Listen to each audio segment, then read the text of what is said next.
Okay, Maggie and Shannon, welcome back to the Open Door Sisterhood podcast. I feel like you were just here. Oh, wait, Just like that. Just like that. We're back. We're back. Oh, well, I want to tell our listeners a little bit about our friendship in that we were all on a retreat together 2 years ago.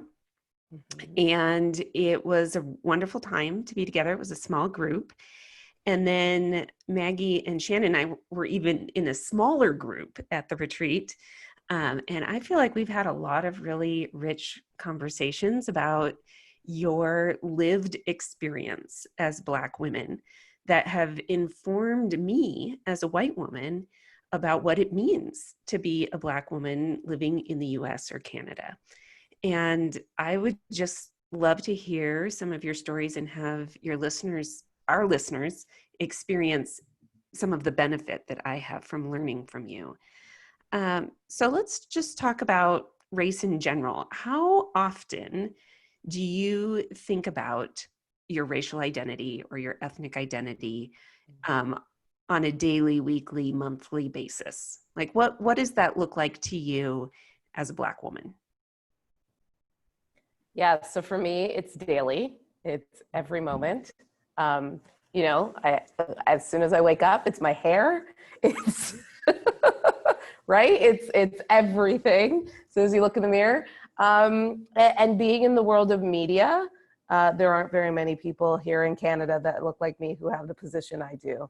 And so it is a stark reality here in Canada in how I see myself.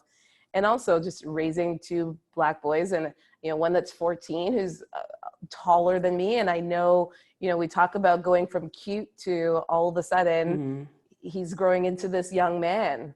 And how does the world see him? And having these conversations with him about just the way he carries himself when he's going to school, how does he act? And these are constant conversations. My husband married to a Black man. And so he's always having conversations. He works for a bank.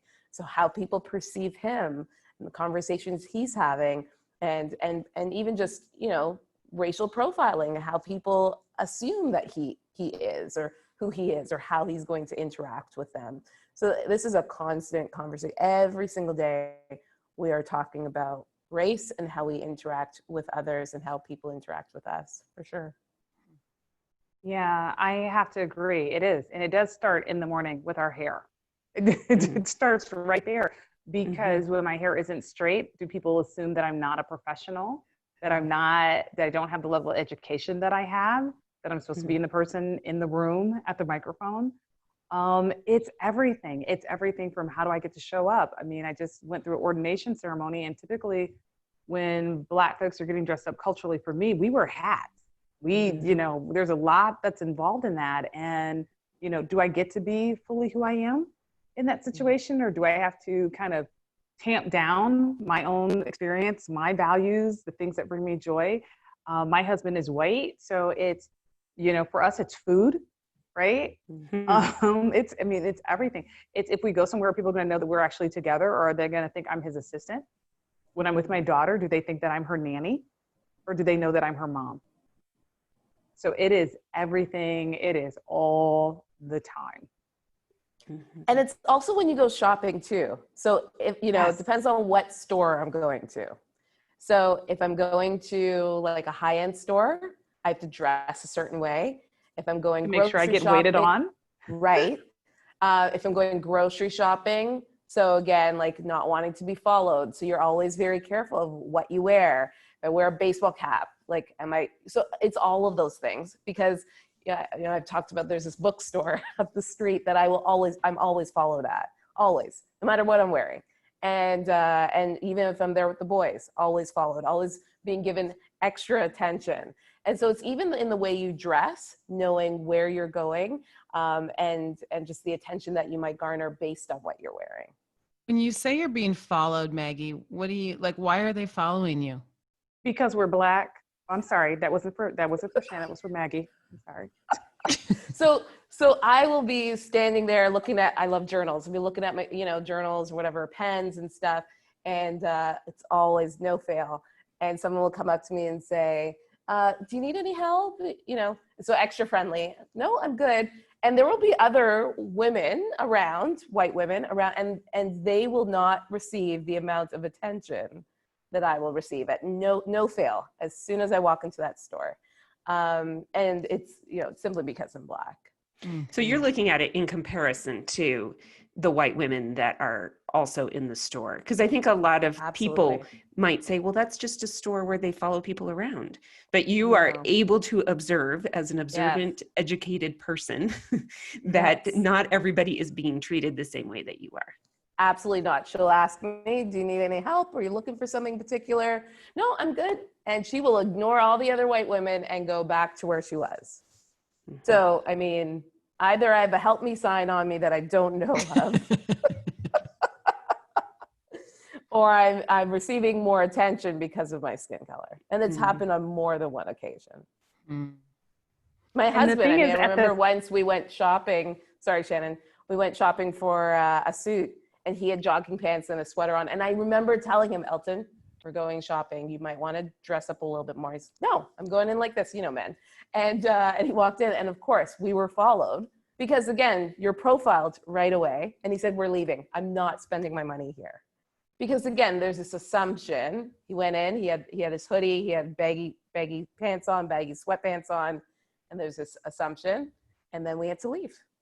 And again, this is a scary part that we have to think about how we look and how we're dressing before we go into certain establishments.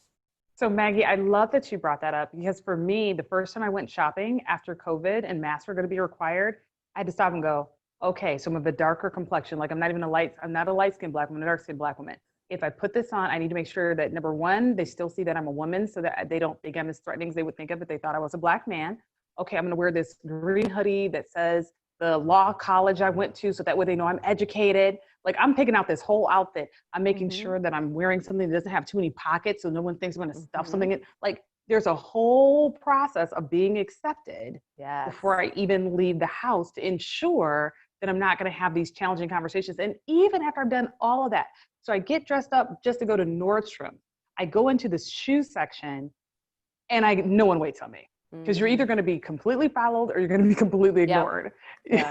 And so I wait and I wait and I wait and I wait. And finally, my daughters will be like, why is anybody coming to ask us if we need any help? Because they're going to every other person and they're not waiting on us. And then it gets embarrassing because it's like, how do I explain to my child, this is my lived experience and that this is probably going to be your experience as you get older? And now I have to model for you how to handle it when you've been discriminated in a shopping situation.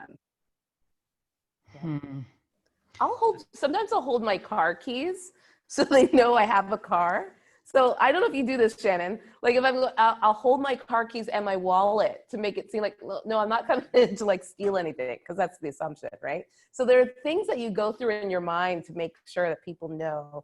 As you talked about the pockets, like, very clear. Or if I have my purse, making sure that if I go into my purse, I'm doing it in public so people don't think I'm stealing. Like these are things that you're constantly thinking about because you know that there are people that are assuming the worst of you. Or if I'm going to particular stores, I carry a certain kind of handbag so they'll know I have enough money to buy whatever it is I'm looking to buy. Absolutely. Yeah, that feels overwhelming to me. I'll be honest. It feels exhausting. That's the word that comes to mind, is the mental and emotional exhaustion. And Maggie, having a teenage son, I hear a lot of women, both white women and Black women, who are raising Black boys. Having a teenage son is a whole nother layer of, I would think, emotional exhaustion. Can you talk about that? And then I also want to hear from Shannon too about raising a Black daughter, biracial daughter, what kinds of lessons you think you need to pass on to her, but specifically with raising boys, what do you think maybe our listeners wouldn't know about your parenting life? Yeah. So we are entering into some challenging conversations as he's getting older. And the school that he goes to is quite multicultural. He's just started high school. But yeah, it is conversations like, you can't be talking to your friends in class, because if you're talking to your friends in class, they're going to, they meaning the teachers, are going to point you out more than they're going to point others out. Because we've seen that happen in elementary school. And so he gets labeled the talker, and he'll be like, but so-and-so keeps talking in class. Yeah, but you're Black and you're the only Black kid in your class. Or, well, I want to go to the store with so-and-so. Well, no, who are you going to the store with? Are you the only Black boy going to the store with such and such? And sometimes it's a no, because again, we know that he's entering, he's tall, and he's 14. And these are, again, profiling is a big issue. And, it's going down the street. And so I do fear when he starts having to learn to drive, because I have a younger brother who has been pulled over maybe over 20 times, has been, the cops have pulled a gun on him. I mean, it is a serious reality that young Black men live in, both in your country, the US, but also in Canada. And so these are conversations that we have to have that I don't necessarily think my white girlfriends have with their sons. And they're basic things, right? So he should be able to enjoy the fact that he could go to the store with a friend and not have to worry. Or he should be able to talk to a friend and not worry about being pointed out, as opposed to the other kids. But this is reality. And I remember, my parents saying to me when I was his age, you're going to have to work harder and you're going to have to prove yourself.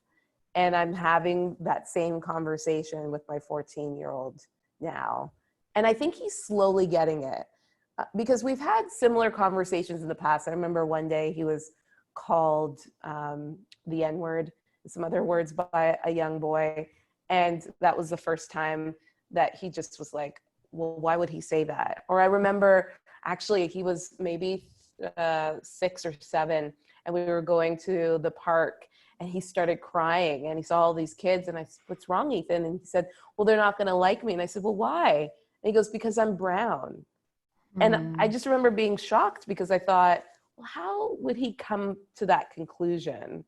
And those were at a young age. So I think he's starting to realize. And I remember once, this was shortly after George Floyd was murdered, we were watching the news, and he said, I just can't believe that people would treat this way because of our skin color.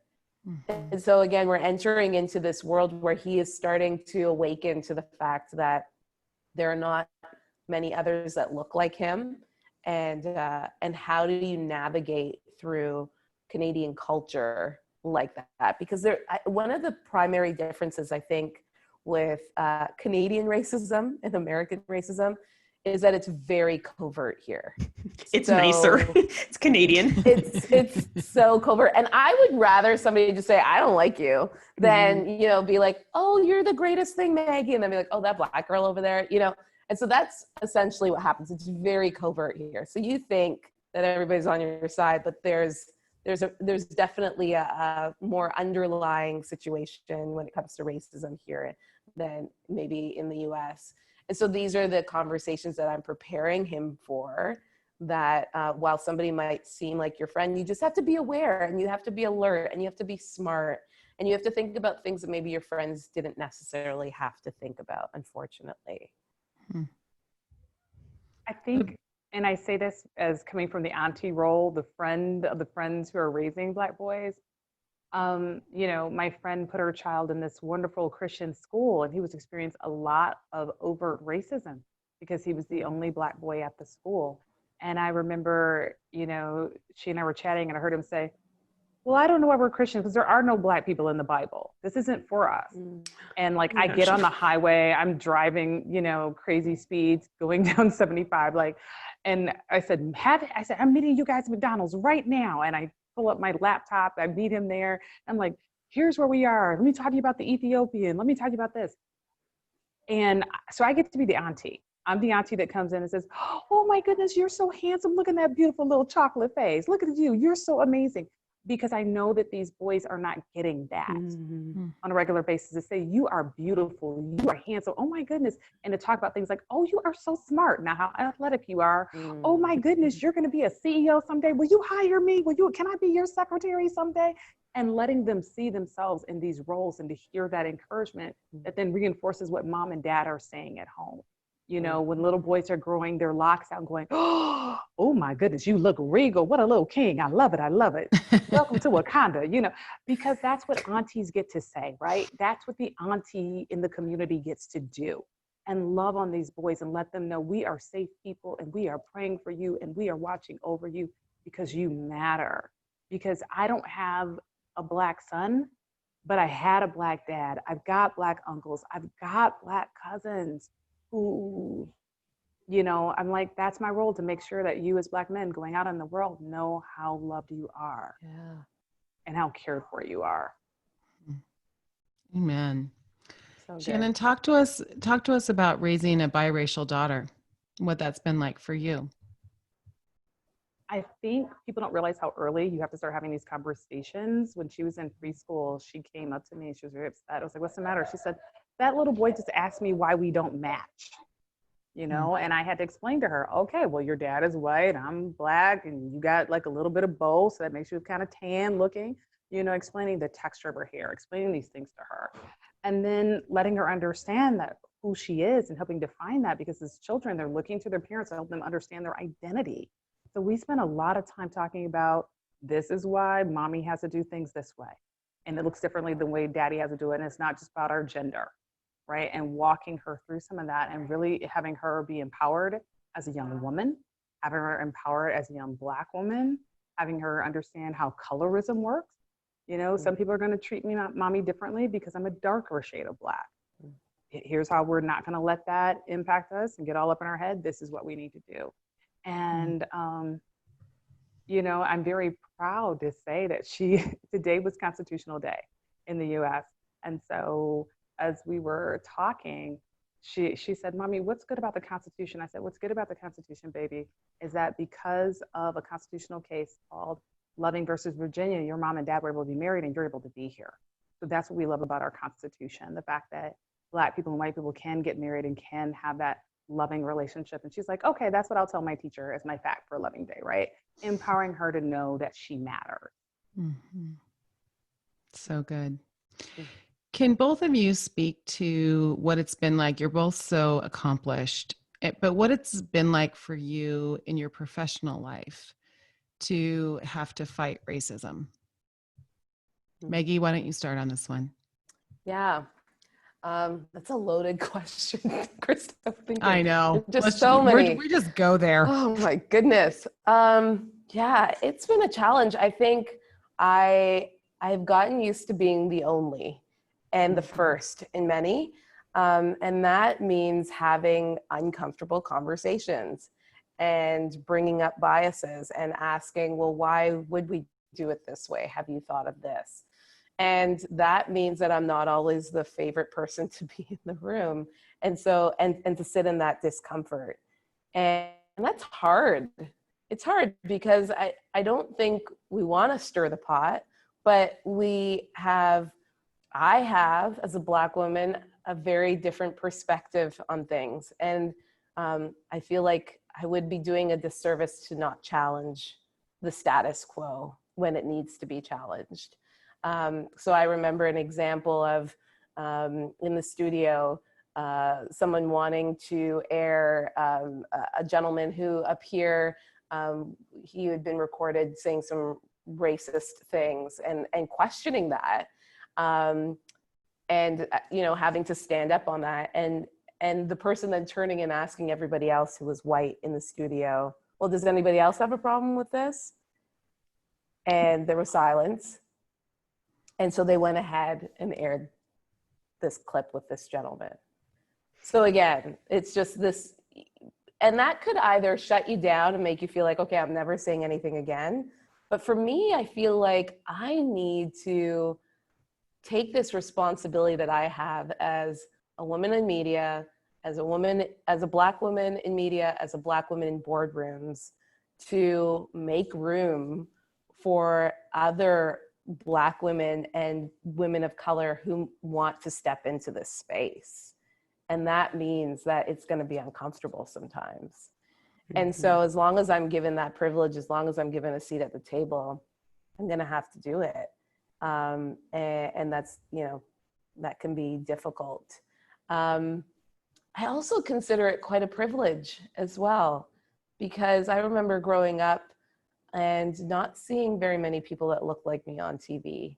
And so I think about those little girls who want to be on TV or want to be in corporate Canada, and what I can hopefully learn to pass on, and also how I can maybe create space for that young girl, that young woman. So you know, there's a privilege that comes in that space as well. And I've never been one to really go with the status quo anyways. So yeah, there's so many examples and so many things I've gone through. I've been left out of conversations, you know, that I should have been in. There's so many situations. I can go through all of them. And it's a part of it is just saying, I'm not going to just sit here and not say anything, but I've been given this space and I'm going to say something as long as God has given me the ability to do so. And that's hard, because I was reading an article recently and said, you know, as a Black woman in leadership, you can either be seen as a token or a trailblazer. And there are stages to that, right? Because sometimes you're hired as the token. You really are, you know? And so how do you transition to a trailblazer? How do you make sure that you are aware of what you say, so that you're not just fitting the tokenism and the token idea of what a Black, you know, we have Maggie, but you're also making sure that when you leave that space, that you have challenged mindsets, that you have challenged ideas, and that you have hopefully left an imprint that has changed people's perspective, not just of you, but of your culture. And so I think that's what a trailblazer does. And so I hope that when my time is done, somebody somewhere would say that Maggie just wasn't a token, but she actually created space and she challenged us to think outside of our box, outside of the norm. You know, it's interesting because you're a woman and you're Black. And so you've got kind of these two things. When we did the Your Voice Matters series, Sasha Shilcutt talked about how a woman either has a voice and is respected but not liked, or she doesn't really have a voice and she's liked but not respected. And so I thought that was fascinating. And so, but you've kind of got you've got two things going on. And so it makes it especially challenging for you. It's really interesting, Maggie. Thank you for sharing. Well, and I think too, I mean, stats show that white women get paid more than Black women do, right? In leadership. And so again, you do have more of an uphill battle as well, because you have to prove yourself as a woman, but then you also have to prove yourself as a Black person as well. So definitely, yeah. Shannon, jump in on that question. So when you're leading an organization, oftentimes you're underfunded because of what I like to refer to as philanthropic redlining, where people just aren't giving, either because they don't believe in leadership of a woman or they don't believe in the leadership of a Black person. And then when you have those two combined, right, it makes it very hard to get those kind of dollars. You're constantly proving your leadership every day. Your staff is questioning competency because most of the time they've never been led by anyone who looks like you. And the stereotypes they have going in are, well, she probably doesn't understand and she probably doesn't know how to do this. And I'm going to have to teach her how to do these things. It's like, whoa, I actually taught a class on that. I'm going to need you to sit down and just wait till I give you all instruction. I had a situation once where someone asked me to do a favor. Oftentimes Black women are asked to do kind of the kitchen work, right? Like, hey, we need somebody to place this order for lunch. Hey, Shannon, do you mind doing it? And there was we had some guests from Europe that were visiting our offices. Hey, Shannon, they want to try this thing. You know where it is. Nobody else knows how to get there. Well, supposedly nobody else knew how to get there because it was in the hood. So obviously the Black girl knows how to get to the hood.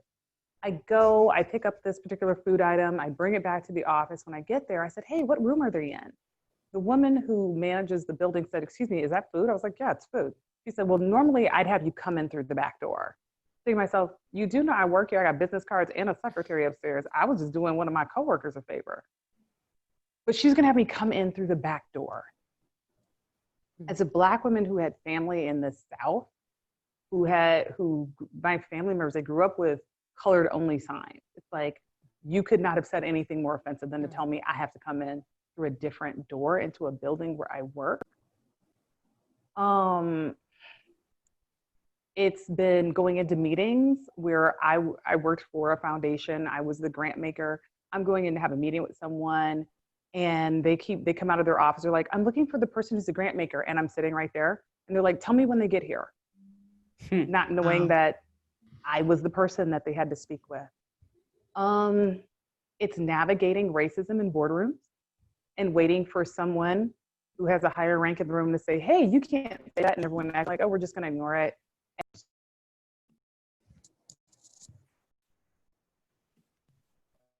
Shannon, I think you went on mute. Oops. Okay, someone just tried to call me on my phone, so I mute. Okay, there you are. All right, that's what happened. It's all of those kinds of things that happen that are belittling, they're degrading. And so you have to wear a certain type of emotional armor to be able to dodge that, right? It's you, because you're dealing with the things that women are dealing with. Because I've had men kind of try to physically tower over me because I'm a little bit shorter, those kinds of things. And then it's oh, you know what's up, my sister. I'm like, I don't know you like that. And we are in corporate America, take it down a notch. It's like, questioning my educational levels. That's what it looks like in that corporate sphere. But to the point that Maggie made, it's, I had my ordination ceremony, and there was a Black woman who came up, a young Black woman, and she's like, hi. And I said, hi, your name is so-and-so. When is your turn coming up? And letting her know that, hey, we're already breaking those ceilings. So now we're just making space for more women to come through, right? I see you, I recognize you, and I'm gonna encourage you to get across the finish line. Mm-hmm. And that's so important. There was a really strong statement made by Big Brothers Big Sisters of America a few years back that said, if you want people to be a man, they have to see a man. And I've always felt like if you want to see women, if women are going to be in leadership, they need to see women in leadership. And if they're going to be a woman of color in leadership, they need to see other women of color who are doing these things, because then they know it's possible. I think there are little girls all across the world saying, I can run a country because they've seen Jacinda Ardern in New Zealand. They've got these stories of the Margaret Thatchers, they can look around. And so the more that we can be these examples, the more little girls all around are going to say, I can do that. I think one of my favorite memories of working in philanthropy was going to a school for a career day, having somebody say, hey, what is it that you do? I was like, I'm the one that gives away the money. And this one little Black girl sat in front, she said, I'm going to do that when I grow up. And I was like, it's worth it. It's all worth it. All the craziness is worth it if I can just let her know that this is possible. Mm-hmm. So great, Shannon. Super inspiring. Mm-hmm. Okay, Maggie, we touched on this, and I really want to bring up this question because I think it's an important one right now that is a hot button topic. So we know, all of us know, that there are police officers who are humbly and bravely risking their lives to serve their communities. And we know at the same time that police brutality exists. Okay, so we're going to hold that tension together because it is a tension. Can you help us? Like, how do we hold those two truths without, in this conversation, how do we hold these two truths as true at the same time and yet needing to be addressed at the same time? And I just want to go personal for you. Like, how do you personally do this? And what do you have to say about that? Yeah, I think, it's interesting because, here in Canada, having a lot of conversation about relations with the police, same as the US, but really there is this time right now where a lot of the police associations are saying, yes, we recognize that there is, there is systemic racism within the organizations. So I feel like that's great. That's that's check one. But it's also realizing that as a Black person, there is a fear when you're encountering. I remember maybe 2 or 3 years ago. I was pulled over for speeding. Oops. And I was afraid. I literally was afraid. 10 and 2. And there was, an officer, can I take my hands off? Like just all of those things, because I have heard my brother, recount story after story of being pulled over and having, a gun pointed at him by the police. I've heard of just irrational things happening. And so not wanting to be one of those people. My husband, walking home one day, was stopped and frisked for no apparent reason, just because he was walking home. And so, I also have cop friends as well, and dear friends, and knowing that there are great people. But just like we talked about, we all have those biases. I think the first thing needs to be accepting that there are biases, even in the police force. And how do we move on from that? So, we've had a number of cases here in Canada of what we call wellness checks. And these are, where the police would go and check on somebody who had mental health challenges. Well, we've had about 4 or 5 people who have died in police presence because of within a wellness check. And so again, these are conversations that need to be entered into, and these are people of color who have been killed in police presence. And so I agree with you, Chris. I think there's this healthy tension that needs to happen, but we need to enter into this conversation of how do we move forward, and acknowledging that there are biases, and acknowledging, I really shudder at the whole bad apple idea, because I feel like if your job is to serve and protect, that means you have to serve and protect all of us. And so there can't be I just feel like there can't be room for a bad apple, just like there can't be room for a bad apple when it comes to, aviation, or being a pilot, or, being anything, a doctor. Like, you can't have bad apples in certain jobs. And so, even though it's a hard conversation to have, it's like, how do we move forward? How do we move forward in trust? I think on both ends, right? So how does the Black community, the Indigenous community here in Canada as well, feel that when they see an officer in their space, that they feel like they are serving and protecting me as well, that I'm seen as an individual. I spoke to a woman recently who grew up, she's Indigenous, but grew up in a white home and didn't realize she was Indigenous until she got older, like just had no knowledge. And it was an interaction with a police officer later on, and she just thought, well, why is he responding to me that way? I realized, well, they see me as an Indigenous woman, and with that comes stereotypes, with that comes biases. And so these are conversations that I think both sides need to enter into and realize, first of all, yes, there are biases, so how do we move past that?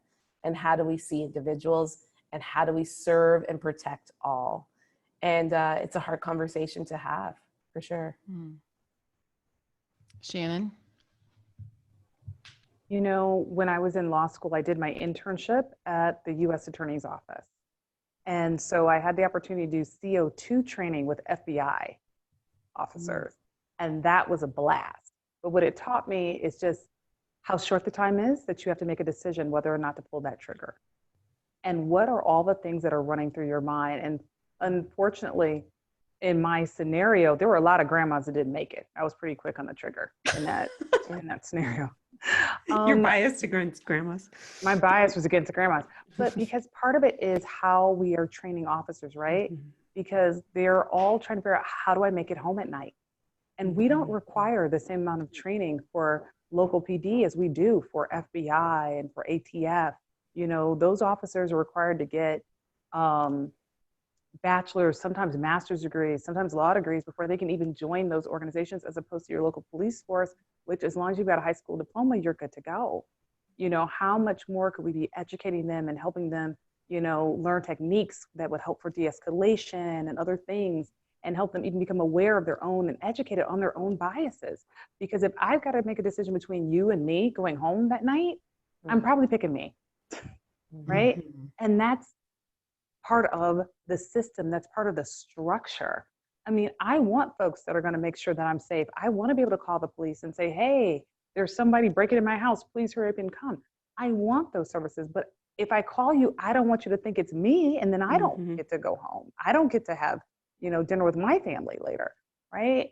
So how do we do this? And again, it's through relationship. I grew up in a community where when I was younger, we had community policing, which means I knew the community officers that were on our beat. I knew them. I could talk to these two officers and say, hey, I saw something as a little kid. They're like, okay, Shannon, tell us what you saw. How can we help? They knew me. They knew my family. They were always in the neighborhood. And thereby knowing we know who the good kids are.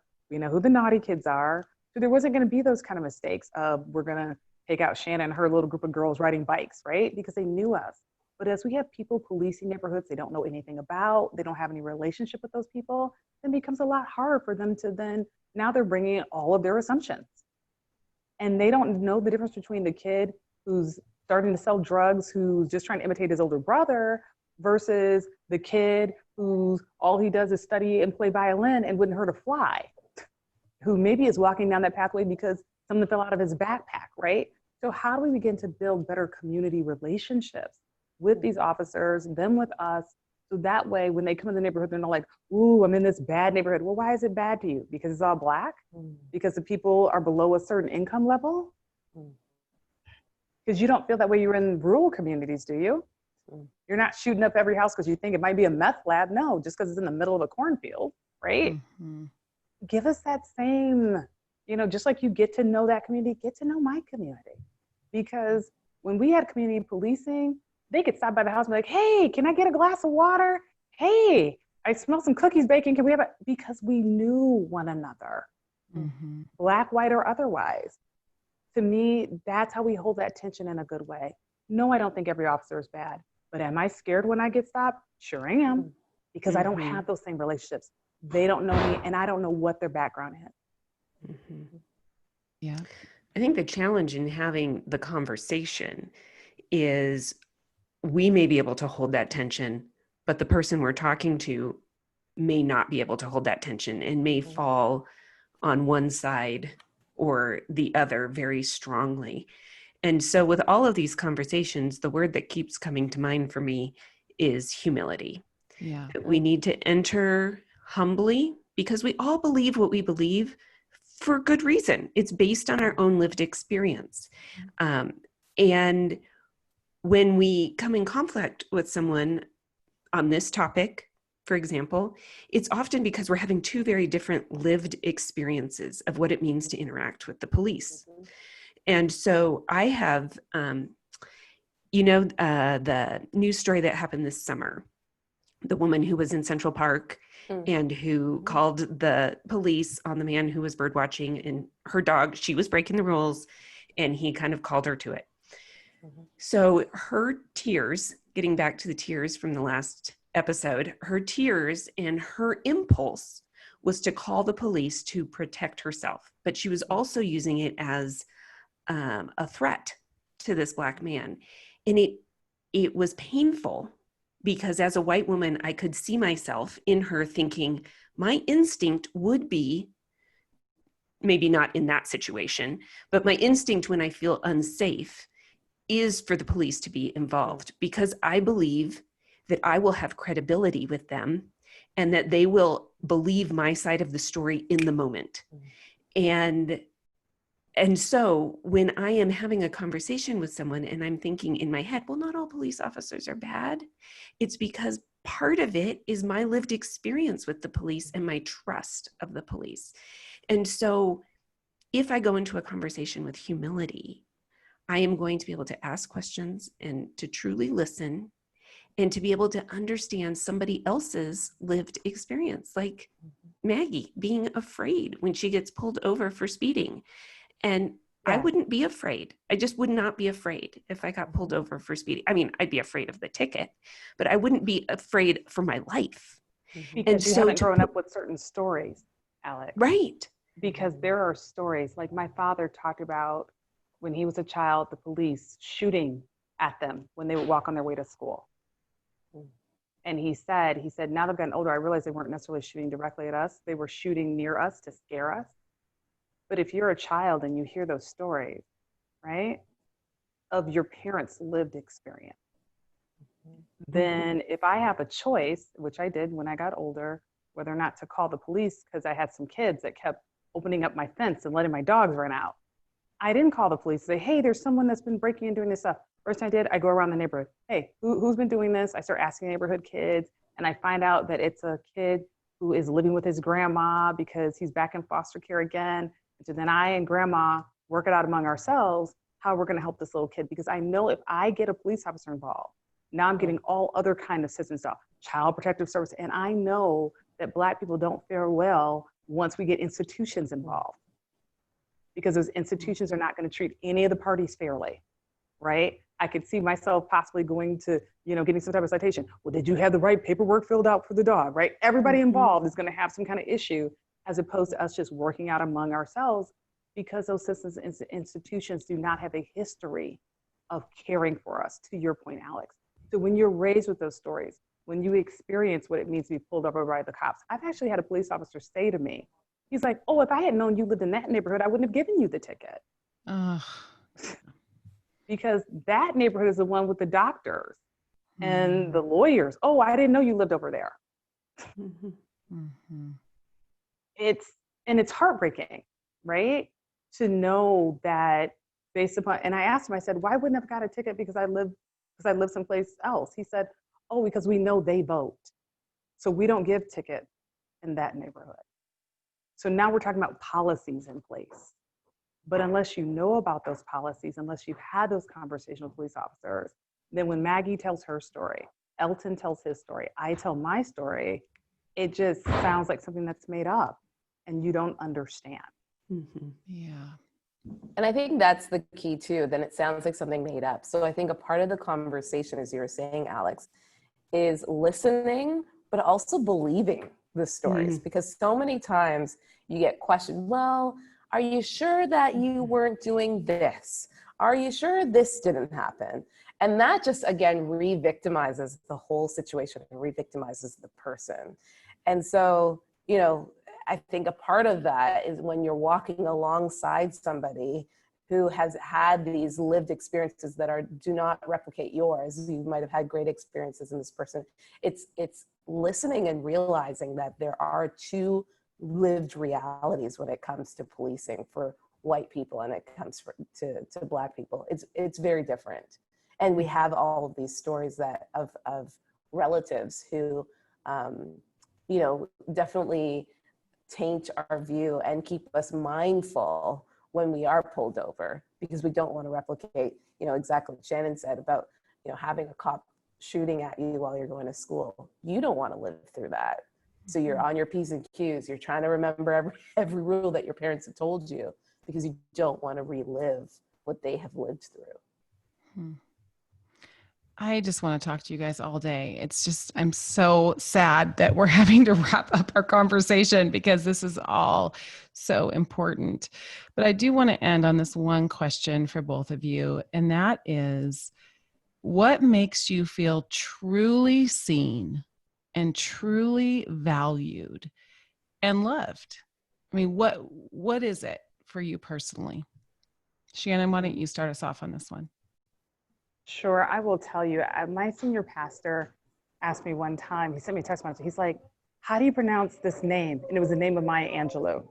And I was so excited because what he was saying was, I trust you and I want to get this right. I don't want to get this wrong. And I want to make sure I'm using examples that don't just fit my white male perspective. I want to make sure I'm using examples in this sermon that speak to everyone, right? So there was a willingness to be inclusive. There was a willingness to say, and there was a humility, right? I don't know if I'm going to get this right. So I want to check with you first because I don't want to embarrass you, right? And in that moment, it's like, wow, he's seeing me. In my work, I'm being seen, I'm being heard, I'm being respected. I think when I have folks who, when I'm leading, that just turn it over and aren't trying to double, triple check because, we're not sure if Black people are competent in that area, right? Those are things that make me feel seen. They make me feel loved. They make me feel appreciated because it means you care, right? those are the things that do that. Yeah. It's great. Maggie, how about you? Yeah, I think about 3 years ago when I was asked to be on the board of our church, I've been really blessed by white men.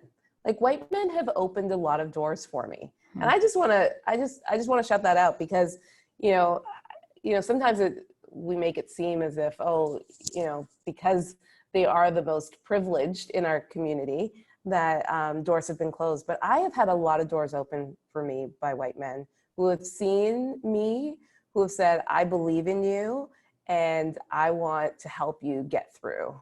And I've appreciated that. And so my pastors at my church just said, at that point, the chair of the board said, Maggie, we just see something in you.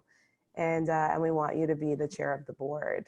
And again, taking that chance because I've never been on a board before, and saying, yeah, but we see that potential. And also I think in my career as well, being a Black woman hosting a current affairs show, as I said, there aren't many of us.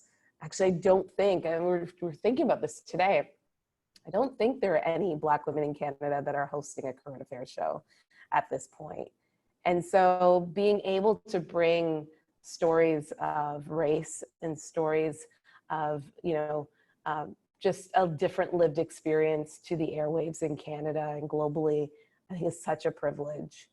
And I just feel so seen in reading the word. I know that sounds really hokey right now, but just being reminded of who I am in Jesus is just such a great reminder. And I really wonder and struggle with those that don't know Jesus. Like, how do you find your purpose? How do you feel how do you find that space where you feel like you're seen?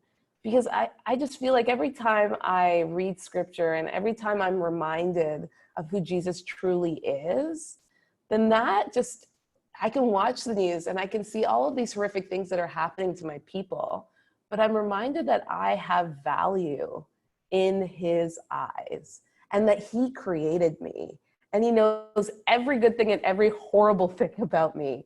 And yet he loves me so deeply. And so I have to hold on to hope because I know that he sits on the throne. And so, waking up and just being reminded of that helps me remember that I am seen and loved by him. Oh, Maggie, So now you're bringing up the preacher in me, right? Because that's what I love about Hagar. Because here we have this woman who I believe is a woman of color who has gone through all these changes, and she's in the middle of the desert and she's like, this is hopeless. And God speaks to her and she names God as he is the God who sees me, right? Because when you're seen by God, the rest of it doesn't matter. And to know that God saw this woman who had been enslaved, who had been trafficked, and who said, I'm going to do all this for your seed. Don't you worry. She's the only woman who gets the same kind of promise that Abraham and Isaac got about how he was going to expand her seed and how her seed would be blessed. And to know that God said that to a woman of color, that he sees her, man, that just, when it gets crazy, I go back to the fact that God sees me. He sees me, and that's enough. Yeah, it's a word for all of us. Thank you so much. Well, Alex and I will just testify right now. You both are trailblazers. So Maggie, back to your example. You are both trailblazing, and we love watching and cheering you on. I mean, Alex and I want to just hold you high in all that you're doing because you two are world changers. And we talk all the time at the Sisterhood about be a world changer for good right where you are. And you are doing that in all ways and in the conversation of race as well. And we're so grateful that you came on to share your words to the Sisterhood. So thank you both from the bottom of our hearts. Thank you. Love you. Thank you. We love you guys too. All right. Well, keep doing amazing things in the world. And for all of our listeners, you have to find Shannon Polk and Maggie John and all the places. And we will be linking to those in the show notes. So have a great day, everyone. And we will see you later.